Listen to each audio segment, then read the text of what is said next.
Hi, do you know what to do if you have deleted a report or even a folder? Delete, and holidays are gone. First of all, you have to approach your Jira site admin or Jira admin, or if you are admin by yourself, go to eazyBI administration part, a clock icon on the right corner, and find audit log. There are recorded all the most important actions in your account.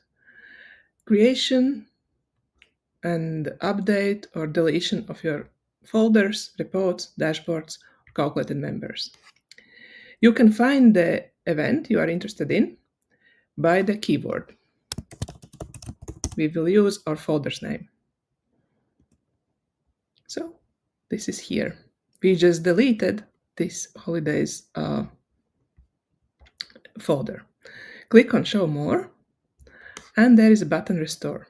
Before that, you can check connected events because by deleting the folder, you also deleted all the reports in this folder.